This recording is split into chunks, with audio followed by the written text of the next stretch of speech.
അസ്സലാമലൈക്കും. നമുക്ക് പെരുന്നാളിന് നല്ല ടേസ്റ്റി ആയിട്ട് പായസം ഉണ്ടാക്കുന്നതിനെക്കാട്ട് കുറച്ച് വ്യത്യസ്തമായിട്ട് ഉണ്ടാക്കിയെടുക്കുന്ന ഒരു അടിപൊളി പായസമാണിത്. ഇത് നമുക്ക് പെരുന്നാളിൻ്റെ തലേന്നൊക്കെ ഉണ്ടാക്കി വെക്കുകയാണെങ്കിൽ ഭയങ്കര ടേസ്റ്റി ആയിട്ടുള്ള ഒരു പായസമാണ് ഇത്. അപ്പോൾ ഇത് ഉണ്ടാക്കുന്നത് എങ്ങനെയെന്ന് കണ്ടുകൊണ്ടിരിക്കുമ്പോൾ നിങ്ങൾക്ക് ഇഷ്ടമാവുകയാണെങ്കിൽ നിങ്ങളുടെ സപ്പോർട്ടൊക്കെ ഉണ്ടാവുക. അപ്പോൾ ഞാൻ അതിന് വേണ്ടിയിട്ട് 1 കപ്പ് റോസ്റ്റഡ് സേമിയ എടുത്തിട്ടുണ്ട്. ഈ ഒരു സേമിയ നമുക്ക് ഒന്നുകൂടിയും റോസ്റ്റാക്കി എടുക്കാനുണ്ട്. അപ്പോൾ നമ്മൾ നെയ്യിലിട്ട് റോസ്റ്റ് ചെയ്തിട്ട് എടുക്കുകയാണെങ്കിൽ ഒന്നുകൂടി ടേസ്റ്റ് ആയിരിക്കും കേട്ടോ ഇതിന്. അപ്പോൾ ഞാൻ അതിന് വേണ്ടിയിട്ട് ഇതുപോലൊരു പാനിലേക്ക് ഒരു 2 ടീസ്പൂണ് നെയ്യ് ഇട്ടെടുക്കുന്നുണ്ട്. എന്നിട്ട് അതിലേക്ക് നമുക്കൊരു സേമിയ ഇട്ടെടുത്തിട്ട് റോസ്റ്റ് ചെയ്തെടുക്കാം. റോസ്റ്റാക്കി എടുത്തിട്ടുള്ള സേമിയ ആയതുകൊണ്ടിട്ട് തന്നെ നമ്മൾ ഒരുപാട് ടൈം വെച്ചിട്ടൊന്ന് റോസ്റ്റ് ചെയ്യേണ്ട. ഒരു 5 മിനിറ്റ് ഒരു മീഡിയം ഫ്ലെയിമിലിട്ടിട്ട് റെഡിയാക്കി എടുക്കുക. സേമിയ കട്ടിയുള്ള ഒരു ഐറ്റം ഇല്ല കേട്ടോ, തിക്കായിട്ട് കട്ടില്ലാത്ത രീതിയിൽ കിട്ടുന്ന ആ ഒരു സേമിയല്ലേ, അതാണ് ഞാനിവിടെ എടുത്തിട്ടുള്ളത്.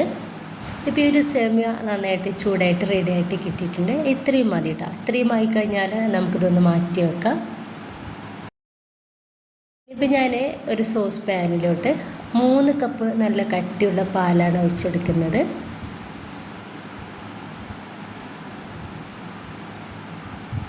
ഇതിൻ്റെ കൂടെ തന്നെ ഞാൻ ഒരു 4-5 ഏലക്കായ, ഒരു 2 ടേബിൾ സ്പൂൺ പഞ്ചസാരയിൽ പൊടിച്ചെടുത്തിട്ടുള്ളതാണ്, അതാണ് ഇട്ട് കൊടുത്തിട്ടുള്ളത്.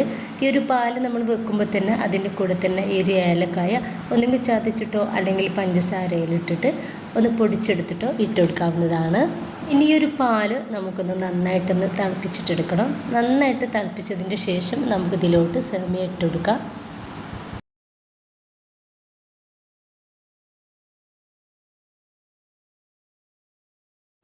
അതിനിപ്പോൾ നമ്മൾ തീയൊന്ന് മീഡിയത്തിലേക്ക് മാറ്റി കൊടുക്കുക. ഈ ഒരു സേമിയ നമുക്ക് വേവാക്കിയിട്ടെടുക്കണം. ഒരു 3/4 ഭാഗത്തോളം നമുക്കിതൊന്ന് വറ്റിച്ചിട്ടെടുക്കണം കേട്ടോ. ഈ ഒരു 3 കപ്പ് പാല് നമ്മൾ ഒഴിച്ചെടുത്തത് ഒരു 2.5 കപ്പ് പാലാവുന്നത് വരെ നന്നായിട്ടൊന്ന് തിളപ്പിച്ചിട്ടെടുക്കണം. മീഡിയം ടു ഹൈ ഫ്ലെയിമിൽ വെച്ചെടുത്തിട്ട് തന്നെ നമുക്കിത് റെഡിയാക്കി എടുക്കാം.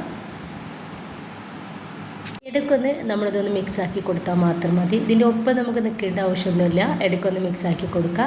നന്നായിട്ടൊന്ന് തിളച്ച് റെഡിയായിട്ട് വരുന്ന സമയത്ത് ഞാനിതിലേക്ക് ഒരു 1/4 കപ്പിനെക്കാട്ടിയും കുറച്ച് കൂടുതലായിട്ട് മധുരം എടുത്തിട്ടുണ്ട്. എന്നാൽ 1/2 കപ്പ് ഇല്ല കേട്ടോ, ആ ഒരു രീതിയിലാണ് മധുരം എടുത്തിട്ടുള്ളത്. അതൊന്ന് ഇട്ടെടുത്തിട്ടുണ്ട്.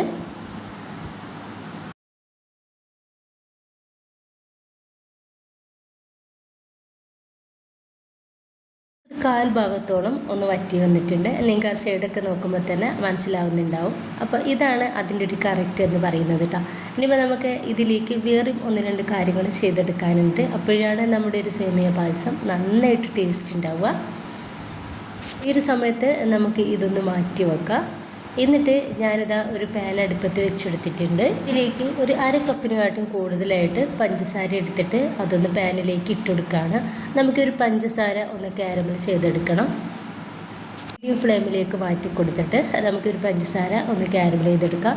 റെഡിയായി വരുമ്പോഴേക്കും ഞാനിതാ ഒരു 1/2 കപ്പ് പാല്, ചെറിയ ചൂടുള്ള പാലാണ് എടുത്തിട്ടുള്ളത്.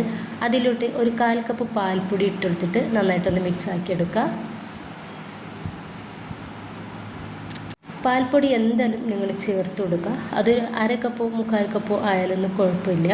അപ്പോൾ എന്തായാലും പാൽപ്പൊടി ചേർത്തെടുക്കണം കേട്ടോ, എന്തെങ്കിലാണ് അതിന് പ്രത്യേക ടേസ്റ്റ് ഉണ്ടാവുക. ഇനിയിപ്പോൾ ഇത് നന്നായിട്ട് ഞാൻ കട്ടകളൊന്നുമില്ലാത്ത രീതിയിൽ മിക്സാക്കി എടുക്കുന്നുണ്ട്. ഈ സമയത്ത് നമ്മുടെ പഞ്ചസാരയൊക്കെ നന്നായിട്ടൊന്ന് മെൽറ്റായിട്ട് റെഡിയായിട്ട് കിട്ടിയിട്ടുണ്ട്. ഇതിലേക്ക് ഞാനിത് ഒരു 1/4 കപ്പ് വെള്ളം ഒഴിച്ചെടുക്കുന്നുണ്ട്. എന്നിട്ട് നമുക്ക് ഇതൊന്നുകൂടി റെഡിയാക്കി എടുക്കാം. വെള്ളം ഒഴിച്ചെടുക്കാതെ നമുക്ക് ആ മെൽറ്റ് ചെയ്ത അതേ രീതിയിൽ തന്നെ ഇത് പായസത്തിലേക്ക് ഒഴിച്ചെടുക്കാവുന്നതാണ്. അപ്പോൾ ഇതൊന്ന് റെഡി ആയിട്ടുണ്ട്. ഇനിയിപ്പോൾ നമ്മുടെ പാലിലേക്ക് നമുക്ക് ഒരു പഞ്ചസാര കാരമലാക്കി എടുത്തിട്ടുള്ളത് ഒഴിച്ചെടുക്കാം. ഇനിയിപ്പോൾ നമുക്കിത് നന്നായിട്ട് തന്നെ മിക്സാക്കി കൊടുക്കാം. ഒപ്പം തന്നെ നമ്മൾ പാലിൽ മിക്സാക്കി വെച്ചിട്ടുള്ള ഒരു പാൽപ്പൊടി കൂടി ഈ ഒരു സമയത്ത് ഈ ഒരു പായസത്തിലേക്ക് ഒഴിച്ചു കൊടുക്കുക. ഇനിയിപ്പോൾ നമ്മൾ ഇത് രണ്ടും ചേർത്തെടുത്തതിൻ്റെ ശേഷം ഒരുപാട് സമയം അടുപ്പത്ത് വെക്കണ്ട. ജസ്റ്റ് ഒന്ന് തിളച്ചിട്ട് റെഡിയായിട്ട് കിട്ടിയാൽ മാത്രം മതി. അപ്പോൾ ഇത്രയും ആയിക്കഴിഞ്ഞാൽ നമുക്ക് ഗ്യാസ് ഓഫ് ചെയ്യാം. ഇതിലേക്ക് കുറച്ച് അണ്ടിപ്പരിപ്പും മുന്തിരി കൂടിയും ചേർത്തെടുത്തിട്ട് റോസ്റ്റ് ചെയ്തെടുക്കാം.